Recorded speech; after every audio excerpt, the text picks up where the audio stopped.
Hi guys, good morning, good afternoon, or based on wherever you are. Have a great day. Um, let's wait another minute for everyone to join.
All right, so let's start. Others will join as well in a minute.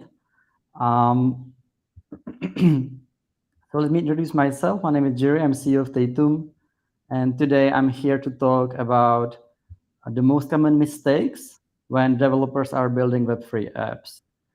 And the reason I can talk about it is because Tatum is a developer tool which is being used by over 100,000 projects. It's actually 110,000 projects right now. And so we have a lot of experience what guys are doing, what works, what is not working. We also see issues which are happening to them. We are seeing things which works and then it's not working a little bit later for different reasons. So I would like to talk about that, and feel free to ping any question, anything you would like to ask. I will either answer right away if it's related to the topic, or we can go through all the questions after the presentation. Right. So what we see a lot in Web3 space when it comes to development is, and I know it's easy to say, but it's lack of resources. Because if you think about it, if you think about how blockchain works and how every other technology works in blockchain space, we are always a little bit different. For no reason, I guess, but it's the way how it is, right? So when it comes to blockchain projects, you usually hire expensive blockchain developers, blockchain experts. We don't have enough of them, and the issue with this is it's super difficult to actually identify experienced developer, because everyone says they are experienced developers in Web3 space. From our experience, it's not true that much. Like if you take experienced C#, Java, whatever developer, the level of their knowledge versus someone who considers themselves as an experienced Web3 developer is way higher. So, and then projects, companies who are building Web3 projects, they're hiring these people and they're putting internal team who actually is working for that company or for that project for years, who understands how it works inside, who understands what they are trying to deliver. They put this team aside, which is actually a huge mistake. And if you think about it, how we work today, well, everywhere else, we actually utilize internal teams, right? We use our people, we train them, and we provide them with proper developer tooling. There is nothing wrong about being Web3 expert, but there is no single case of technology where all developers are experts in that technology. We have to be able to build without understand every single detail of the technology. We have to be able, otherwise it will fail. So if you have internal team and if you provide them with developer tooling, the way how you can work is you use external experts, mentors to validate what team is doing. But you are driving your internal team, your resources, your people in your company.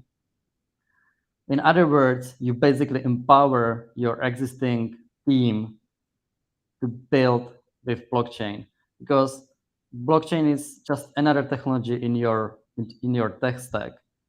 It's not some magic. It's nothing magic. It's just stupid database, right? It's just database. You can read, you can write, you can do something. You have smart contracts, which is basically decentralized procedures, nothing else. It's just database. So I don't think we have to do that much dance around it.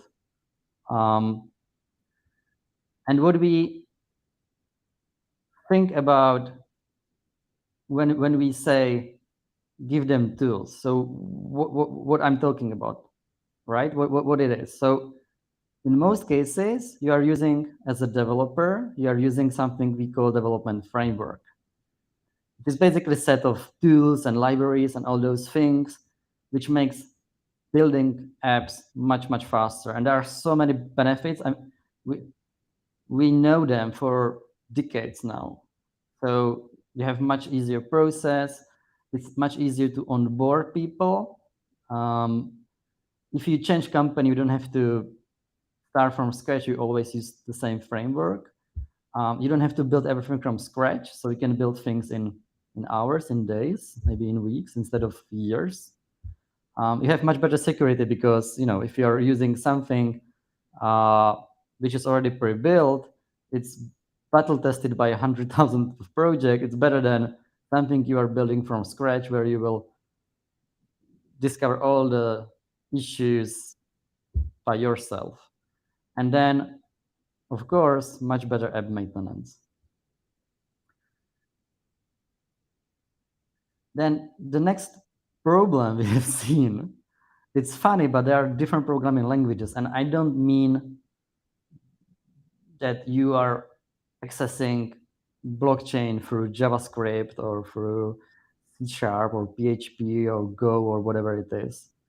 What I mean is that actually inside the blockchain, you are using different languages to interact with that chain.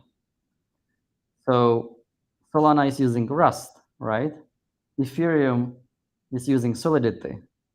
So you have different, and Cardano is using, I don't remember what now. So, and there are others, and you have to, when you are coding smart contracts, for example, you have to build your app for a specific chain or set of chains. And there is this popular myth that EVM compatible chains are same. It's not true, by the way. They differ. So it's a bit tricky when it comes to building, especially now when you don't know what will happen. That times are difficult, and blockchains you might be using today might not be here tomorrow. So the good practice is actually trying to avoid vendor lock for specific chain or set of chains. And again, today, the way how it works today, in every single technology, in every single project, they're trying to use the language they like, right? So if you have team of PHP guys, they will use PHP. If you have team of JavaScript guys, they will use JavaScript. You don't change language with every new technology. It doesn't make sense. Thank you. So in general, you are trying to avoid vendor lock. I don't know why we have in presentation gender lock, but it's vendor lock. Sorry for that. So the best practice I would recommend to everyone is use the development framework. We know what it is now. We use it in every single other technology. Use it for blockchain. Use it to abstract your app from specific blockchain language, because that way any team can build apps, and you are also not vendor locked to one chain or sets of chains, which is a reasonable risk for you. Plus, if you would like to run multi-chain, it actually gets even worse, right? Because you will have to work with more languages. Now, every blockchain has its own development specifics, right? That's not well known. And once you start with Web3 development, this is something you will learn rather sooner than later, but each blockchain works a little bit differently inside. And as a developer, if you want to be expert, you need to understand how it works, because otherwise, whatever you will build will be most likely wrong. Yes, you can ask questions anytime. Just ping the question, please, and either I will answer right away or at the end of the presentation. Feel free to ask now. No worries. So I will continue, and once you will ask the question, I will answer. So the typical differences we are seeing is we have three major areas where blockchains are different, are being very different. First, the reading data. If you are going to RPC nodes and you are sending RPC requests, you want to see block information, whatever it is. What happens actually very often is the logic of the answer, the structure of the answer is different. Sometimes less, sometimes more, but actually it is different. Now, the next area is feature set, basically. In some RPC nodes, you can actually get information about NFTs on a wallet. In some, you can't. In some cases, you can see transactions on some address. In some cases, you can't. So, in other words, you actually cannot use, even if it's EVM compatible, by the way, it doesn't matter, because their feature set and capabilities can be different. For example, if you are working with Ethereum, and not many people knows that, but if you're working with Ethereum, you can see data which are not true actually for the few past blocks. And so what a lot of people are doing, they're trying to catch, or they are trying to catch tip of the chain. So they are actually asking for the latest block and the latest transaction. And then they store the data. They have some wallets or something like that. So they store the data, right? But what can happen actually is that those data might disappear for past few blocks. And this is not actually rare. So what is recommended is either scan again the data after like a minute or something, or basically wait before you scan the data from the chain. But there are actually ways how you can handle that. Now, that's for Ethereum. But for example, Celo blockchain, which is EVM compatible, they don't do this. Everything is final. So everything you see is true. And as you can see, as you can tell, that's kind of issue, because if you are coding for Celo, you can trust the information is correct. And then you can say okay, Celo is even compatible, so let's go to some other chain. Let's go to Ethereum. You go to Ethereum, and your data will be wrong in a week. So you have to be careful with that. You have to always understand how it works inside, unless you are using some, developer tooling which will handle this stuff for you. And then the last area is transactions. There are different ways of signing, of queuing, nonce management. It all is different. Some chains have nonce management. Some of them they don't have it. Especially when you start scaling, this will become a major issue. So we will talk about it in scaling. So I will not expand right now. And there is a different behavior due to the speed of transactions and their finality. That's what I actually said with this Ethereum and Celo example. So the question is, what if we have multiple blockchain coins? So what language can we use? Well, that's the thing. If you use framework, if you use development framework, you don't have to actually use multiple languages. If you want to build it directly in chain, you have to go with the language which the specific chain supports. So I hope that answered. If not, let me know. So when it comes to blockchain implementation specifics, I just did some introduction. What are those specifics, right? So again, today we use standardized technology across all the solutions, right? You don't have to understand it. You would code something we would call multi-chain by default in normal technology, and we again try to avoid vendor lock.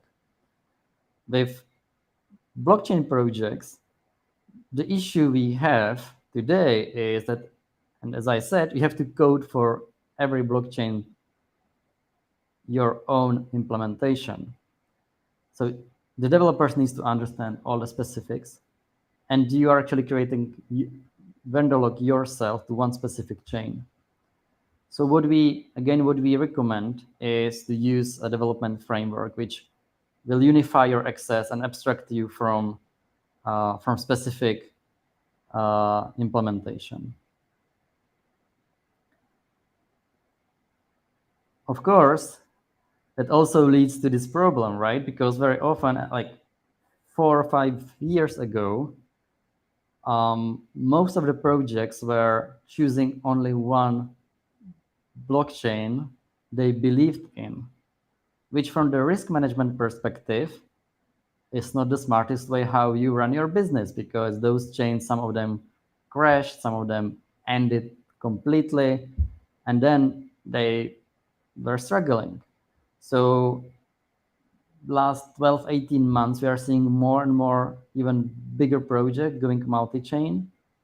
So if you want to avoid, again, abstraction is the way, right? Use some framework to abstract you from the RPC nodes, from the specific implementation, specifics of implementation of one chain. Okay, this is a huge topic. A lot of projects are building from scratch, which is, I guess, the worst thing ever when it comes to development, right? Because we don't do that. We are smart now. We know how to use ready to go things. We know that, our time is expensive. We all die. And there is no point of building something which has been built perfectly 1,000 times. So we have only some time in this world, and it's not worth it to spend it to code something which has been built 1 billion times. So, but what you can see in the blockchain space again is that everyone is building from scratch. Basically, they are, in most cases, reinventing the wheel, And what it means in reality that actually those projects, instead of deliver something in very short time, in order to reduce their time to market, they don't leverage some smart ways how to build.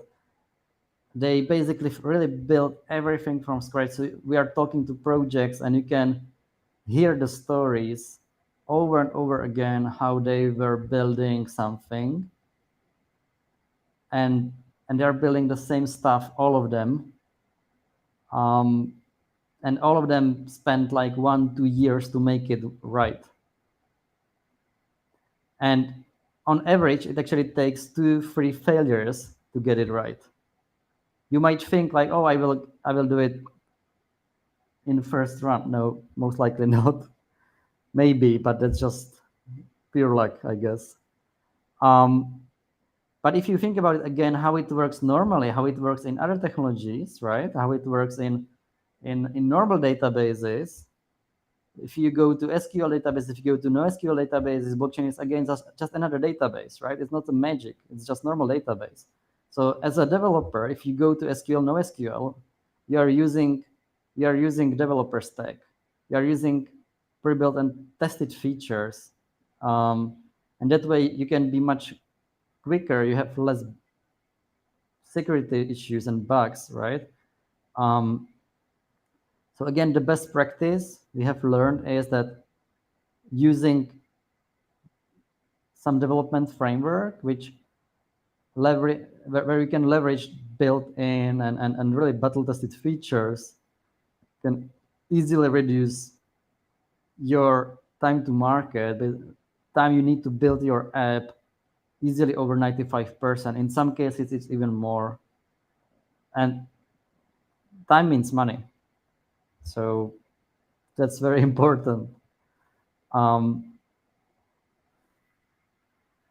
This is something we see lately in past 12 months when you're building your app and you're dreaming about millions users, right? You are dreaming about it, how you become successful.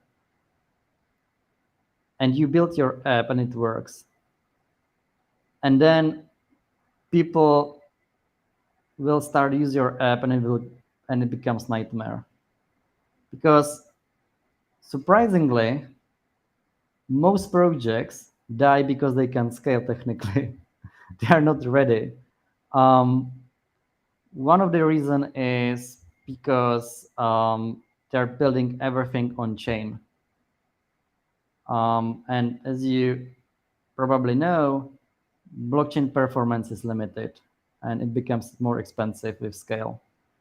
So the issues we see today with blockchain projects is they can't scale properly and they either underserve or just die. Very few of them are doing that well that they can keep up, and most likely they rewrite the app. Also, developers are scaling too early, which is too expensive. So what they are doing is they say, okay, we will have millions of users. So how about if we build app like really ready to go for such a number of people? But the problem is it might take years for you to get there. So first, you have to build something robust that's expensive. And it's absolutely against startup methodology, right? You build minimum ready to go. And if it works, you improve, you do the next iteration. Whereas if some developer, instead of 1 month, 2 months, will build it for 3 years, then, you will be late to the market. So this is issue on one side, and then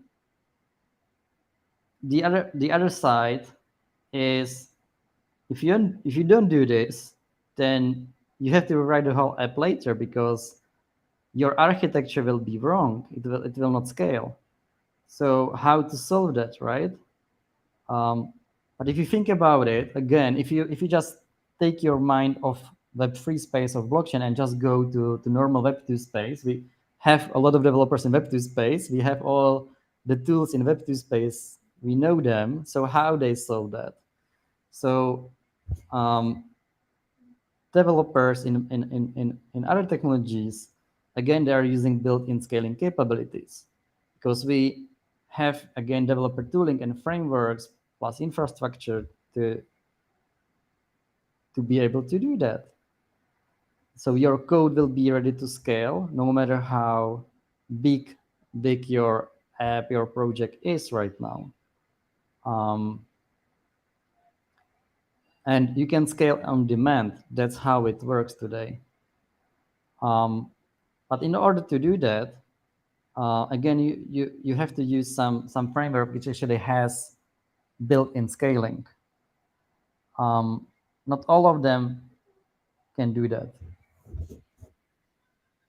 So I would like to just summarize what are the issues with scaling.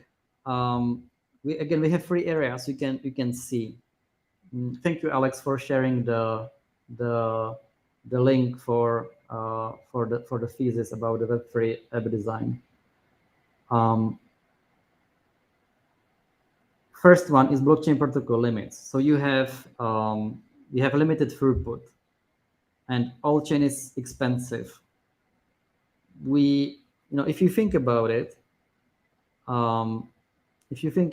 if you scale, if you scale really, I mean, imagine millions of users doing transactions real time on chain. Even if that chain would be capable to do that, technically, the fees would be enormous. It would be so expensive, it's not even worth it, most likely. So the solution we are seeing more and more is leveraging off-chain. So that means you don't do all the transactions on chain. You can think about it as a kind of cache. And once a while, just sync on chain. You don't have to do everything off chain on chain. It's okay, and I do understand this is against the decentralization narrative. But if you want to scale and survive, there is no other way. And everyone who is successful right now and scaling with the usage, they all have it with no exception. So that's blockchain protocol limits. Then you have blockchain node, right? You can think about blockchain node as a database server, basically. Those have limits as well. They have wrong data. They can serve you some when you are asking a lot of queries per second, they can serve you wrong answers for some reason. They can crash under the load and a lot of other issues. What we recommend is basically data caching. It means you have high performance database where the data are structured in a way you can query them super fast. We have that in Tatum, by the way, as well. There are other providers who can do it as well. And then last part where we see typical issues is transactions again. So with more transactions, you need a little bit more advanced transaction management and fee management. Fee management because if you are smart, it can be cheaper. It can be cheaper. Like we have a project and they are scaling, they are minting, I think, 500 NFTs per minute. If you're minting 500 NFTs per minute constantly, that's a bit tricky and there is no room for error. And the funny thing is, making an error in that speed is so easy. It's so easy. So this is just from my side. Be careful with that. We have open source tool. It's called Tatum KMS. It's a key management system. So it's open source server. It's a daemon. You can run it on premise, and it will sign transactions for you. It's very secure, very highly secure. It can run on premise with firewall on completely. So there is no way someone can access your server from the external network. And it can handle a huge loads. It can run multiple instances. So if you need to send a lot of transactions, this is the way how to do it. But even if you are sending, just a few transactions or minting just a few NFTs, it's still a very good solution, and it's open source. You can download it anytime.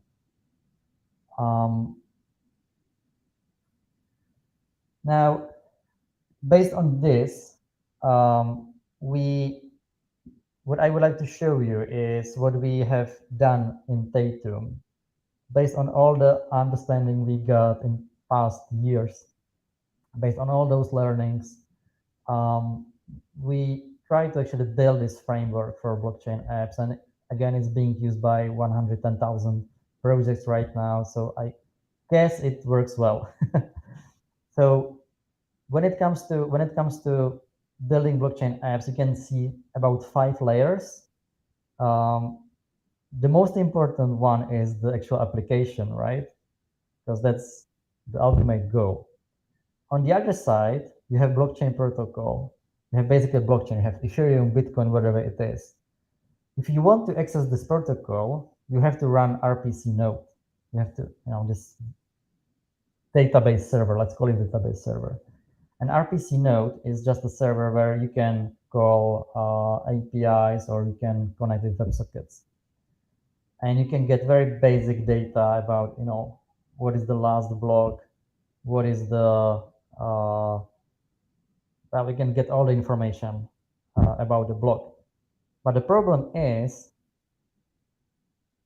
in most cases, if you are building something a little bit more serious, something like useful for normal people, they don't really care about what is the block or data inside. They actually care about other things. So what we did in Tatum, we actually built these 3 layers. One is RPC node and endpoint. So if you like, you can always go to the blockchain directly.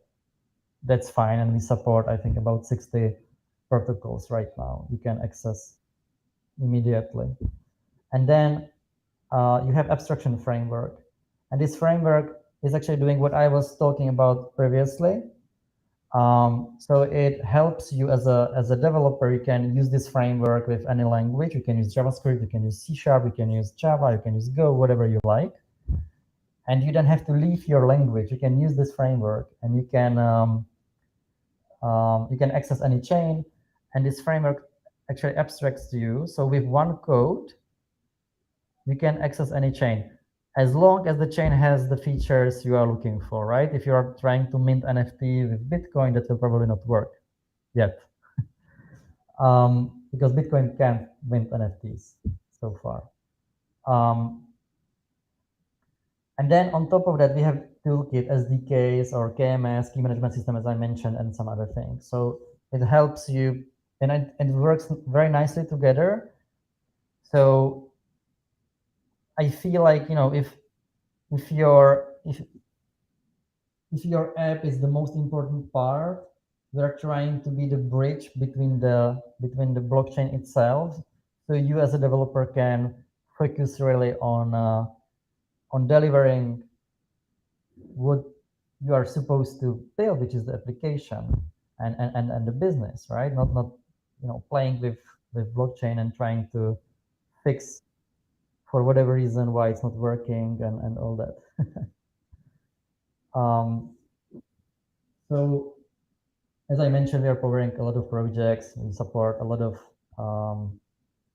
chains. We have over 600 great features. I will probably do some video about the features later. And you can use unified SDK. So as a developer, it's pretty straightforward. And I would love to talk a little bit about us. We started roughly 5 years ago. It's almost 6 now, and we had a huge growth together with our developers and users, and we have right now almost 60 people. We have HQ based in Miami, here in Miami, and we have our product teams in Europe. So a lot of great guys. And we were actually first finalist and actually even first blockchain project ever who was attending and allowed to attend TechCrunch Disrupt last year. It was a huge and great experience. So that's about us. If you are interested, you can visit our website. It's tatum.io or tatum.com. It will redirect you. And if you have any questions, feel free to ask. If you don't have any questions, this is it. This is all I have. This is all I wanted to share with you today. So that's everything from my side. Thank you, Joseph. Thank you for appreciation. I will give you guys 1 minute. If you have any questions, feel free to ask. Also, what would be great if you can share, if you can ping whatever topics you are interested in when it comes to building Web3 apps. If you can ping in chat topics you would be interested to learn more about, that would be appreciated as well. You are welcome. More than welcome.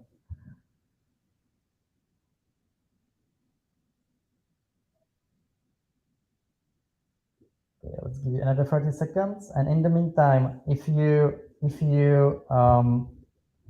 have any questions, or if you struggle with Web3 building, we have also Discord community with about, I think, 5,000 people. So feel free to join. Greetings to Ecuador as well. Feel free to join. Thank you, Arnold. So, guys, I will not take much of your time anymore. Look, if you have any questions, feel free to go to Discord. Arnold, can you please ping here the link to Discord so we can share with guys, and thank you. And you can ask there. There are a lot of nice people, a lot of interesting topics you can talk about when it comes to Web3 space, and especially Web3 apps building.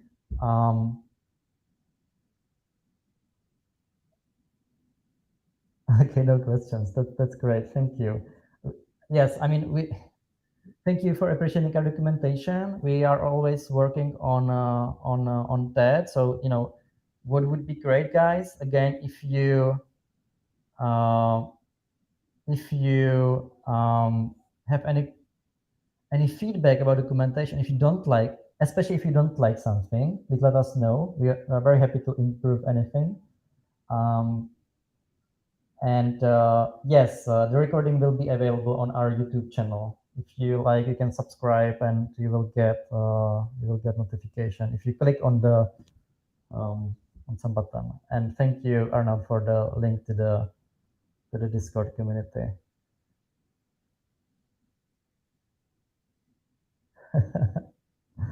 Okay, your Tatum account is giving 400 free error when calling endpoints. In that case, I would ask you if you can please go to the link Arnold sent to the Discord, and there will be someone who will help you. Most likely, it's just some basic view. Thank you, guys.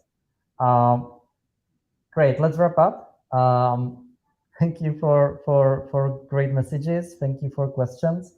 And again, Tatum.io, the website, a lot of links to our GitHub. You can go to our GitHub as well. You can participate if you like. We would love to have you in our GitHub. The same go for Discord. Any questions, go there. You can learn more. Thank you very much and have a great day.